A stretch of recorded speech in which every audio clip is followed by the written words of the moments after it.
नारायणा नारायणा नारायणा नारायणा नारायणा नारायणा नारायणा नारायणा नारायणा नारायणा नारायणा नारायणा. पै अभ्यासाचे निबळे एका गती अंतराळे व्याघ्र सर्प प्रांजळे केले की. या ओवींमध्ये ज्ञानेश्वर महाराज अभ्यासाचं महत्व सांगू लागलेले आहेत. अर्जुन महाराजांना श्रीकृष्ण महाराज, तू कशा प्रकारे तुझं मन आणि बुद्धी माझ्या ठिकाणी स्थिर करू शकतोस, त्याचा एकमात्र उपाय म्हणजे अभ्यास. आणि हेच अभ्यास करायला श्रीकृष्ण महाराज अर्जुन महाराजाला सांगू लागलेले आहेत. आणि अभ्यासाचं महत्व सांगताना ज्ञानेश्वर महाराज म्हणतात, या अभ्यासाचं बळ एवढं आहे की त्या अभ्यासाच्या बळानं माणसानं अंतराळात गती केलेली आहे. मनुष्य पंख नसताना अंतराळामध्ये उडण्याचे सामर्थ्य बाळगतो. एवढंच नव्हे तर अभ्यासाच्या बळाने जे क्रूर प्राणी आहेत, विषारी प्राणी आहेत, त्यांना सुद्धा त्यांनी प्रेमळ केलेलं आहे, प्रांजळ केलेलं आहे.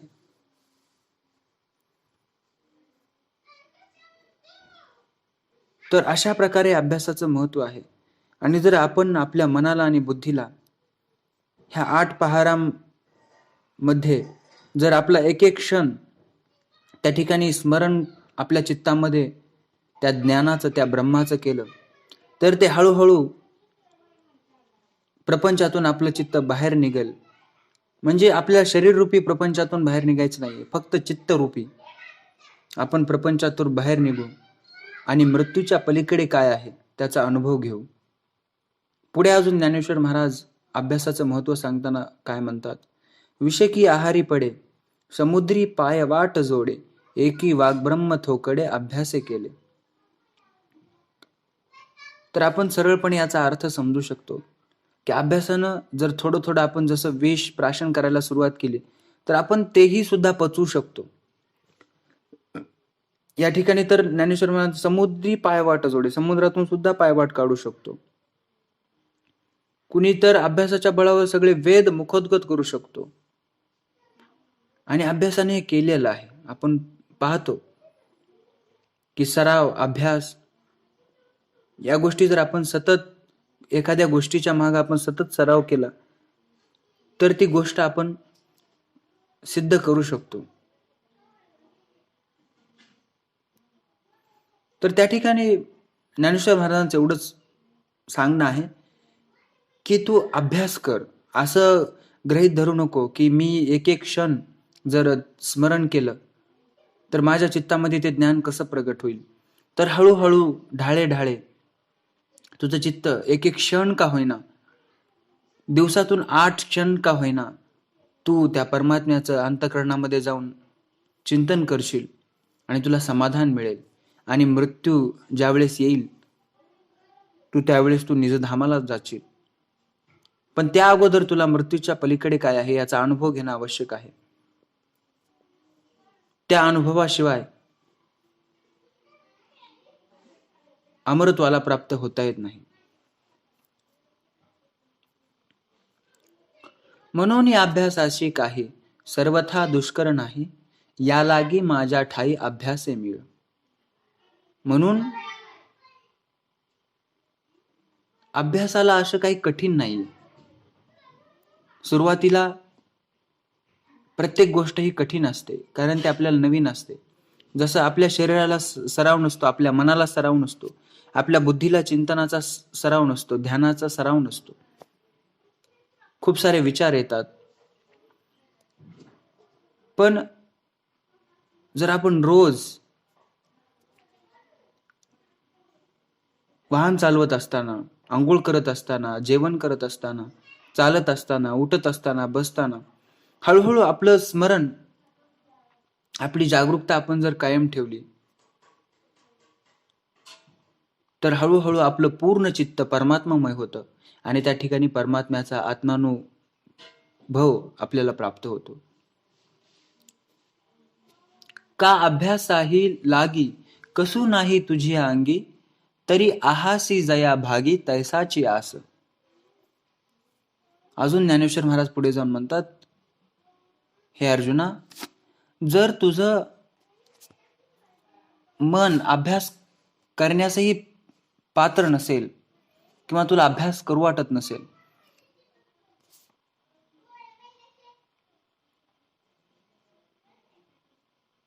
तुझ्या शरीरामध्ये तेवढं सामर्थ्य नसेल, तर ज्या स्थितीस तू आहेस त्या स्थितीत स्थिर राहा, समाधानी राहा. इंद्रिये न कोंडी भोगाते न तोडी, अभिमानू न संडी स्वदाचीचा. की इंद्रियांना तू कोंडू नकोस आणि भोगापासून दूरही जाऊ नकोस. भोगाते न तोडी, तू ज्या परिस्थितीत आहेस त्या परिस्थितीत स्थिर राहा. की माझ्याकडून वाईट कर्म होत आहेत किंवा माझ्याकडून चांगले कर्म होत आहेत, या द्वंद्वामध्ये तू पडू नकोस. इंद्रिय तुला मिळालेले आहेत, त्या इंद्रियांचा दमन करू नकोस.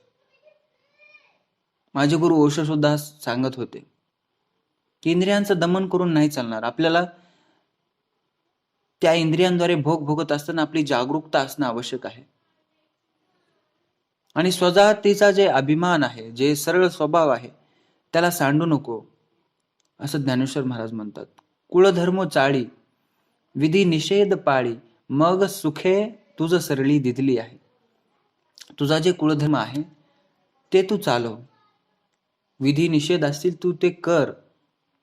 मग ज्या ज्या परिस्थितीमध्ये तू असं स्थिर राहशील, मग सुख तुझ्यापाशी आपोआप येईल. ज्यावेळेस तू सरळपणाने असं जीवन जगशील म्हणजे भविष्यकाळ कधी येत नसतो मित्रांनो. हा जो क्षण आहे, वर्तमान क्षण, या क्षणामध्ये जर आपण ठरवलं की मी आता या क्षणापासून सर्व परिस्थितीमध्ये स्थिर राहण्याचा प्रयत्न करणार आहे नाही, करीत आहे, आणि हळूहळू हळूहळू तुमचं चित्त शांत व्हायला लागेल आणि त्या आनंद स्वरूपाचा तुम्हाला अनुभव येईल. परी मने वाचा देहे, जैसा जो व्यापारू होय, तो मी करीतू आहे ऐसे नमे. म्हणजे मनाने जे काय विचार असतील, वाईट भावना असतील, चांगल्या भावना असतील, क्रोध असेल, किंवा शरीराने जे कर्म होत असतील ते कर्म मी करीत नाही, असं तू तुझ्या मनामध्ये, तुझ्या बुद्धीद्वारे किंवा तुझ्या अंतःकरणामध्ये हे समजून घे. करणे का न करणे हे आघवे तोची जाणे, विश्व चळत असे जेणे परमात्मेने. ज्याच्या परमसत्याने हे जग चालविले जाते तोच परमात्मा अमुक करावे अथवा अमुक करू नये हे सर्व जाणतो आहे. म्हणून तुला त्याची चिंता करण्याची आवश्यकता नाही की मी काय करू आणि काय नाही करू. जे काही करशील ते त्याला समर्पित कर. आणि हे कर्म जे करत आहे ते मी करत नाही, मी फक्त दृष्ट आहे, साक्षी आहे, स्थिर आहे, शांत आहे, आनंद स्वरूप आहे. उनया पुरे याचे काही, उरो नेदे आपुलिया ठाई, स्वजाती करून घेई त्रिजीवित व आपुले हे. कोणतेही कर्म करीत असताना ते पूर्ण झाले किंवा अपूर्ण राहिले त्याविषयी आपल्या चित्तात काही खंत वाटू देऊ नकोस आणि तू आपले आयुष्य आपल्या क्षत्रिय जातीला योग्य कर्म करण्यास घालव. जे तू कर्म करण्याचं ठरवलं आहेस ते कर्म पूर्ण हो अथवा अर्धवट राहो, त्याची चिंता करू नकोस. कारण इथे कुठली गोष्ट प्राप्त करण्यासारखी नाहीये आणि कुठलीही गोष्ट गमवण्यासारखी नाहीये.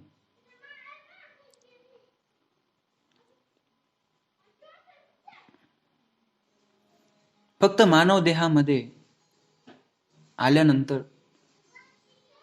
जे आपलं मूळ स्वरूप आहे ते स्वरूपाचा अनुभव, त्या स्वरूपांना जाणून घेणे, या स्वप्नातून, या मायेतून मुक्त होणे हेच जास्त महत्वाचं आहे. माळिये जेऊ ते नेले, तेऊ ते निवांतची गेले, तया पानिया ऐसे केले होवावे गा. म्हणजे इथे ज्ञानेश्वर महाराज उदाहरण देऊ सांगतात की जसं रानामध्ये पाणी देणारा शेतकरी असतो आणि ज्या प्रकारे शेतकरी त्या आपल्या पाण्याला त्याच्या मागे नेतो, माळ्याने जिकडे नेले तिकडे पाणी जसे शांतपणे जाते, त्या पाण्याच्या नैसर्गिक स्वभावाप्रमाणे आपले चित्त, आपले जीवित निराभिमानाने केलेले असावे. म्हणजे संसार ही माया, ज्या प्रकारचे कर्म तुम्ही करता, ज्या प्रकारची परिस्थिती आपल्याकडे येत आहे, त्या परिस्थितीमध्ये त्या पाण्याप्रमाणे शांत राहण्यासाठी ज्ञानेश्वर महाराज सांगतात. तर या ठिकाणी मित्रांनो, आपण आजच्या 10 बोब्या पाहिलेल्या आहेत. तुम्ही माझे शब्द शांत चित्ताने ऐकून घेतले त्याबद्दल मी आपला आभारी आहे. धन्यवाद. पै अभ्यासाचे निबळे, एकागती अंतराळे, व्याघ्र सर्प प्रांजळे, केले की विषकी आहारी पडे, समुद्री पायवाट जोडे, एकी वाघ ब्रह्म थोकडे, अभ्यासे केले मनोनी अभ्यासासी काही, सर्वथा दुष्कर नाही, या लागी माझ्या ठाई, अभ्यासे मीळ, का अभ्यासासी लागी, कसू नाही तुझिया अंगी, तरी आहासी जया भागी, तैसाची आस, इंद्रिये न कोंडी, भोगाते न तोडी, अभिमानू न संडी, स्वजातीचा कुलधर्मू चाळी, विधी निषेध पाळी, मग सुखे तूज सरली, दिधली आहे, परी मने वाचा देहे, जैसा जो व्यापारू होये, तो मी करीतू आहे, ऐसे न मने, करणे का न करणे, हे आघवे तोची जाणे, विश्व चळतसे जेणे, परमात्मेने उनया पुरे याचे काही, उरोने दिया पुलिया ठाई, स्वजाती करुणी घेई, जीवित तत्व आपुले हे, माळिये जेऊते नेले, तेऊते निवांतची गेले, तया पानिया ऐसे केले होवावे गा.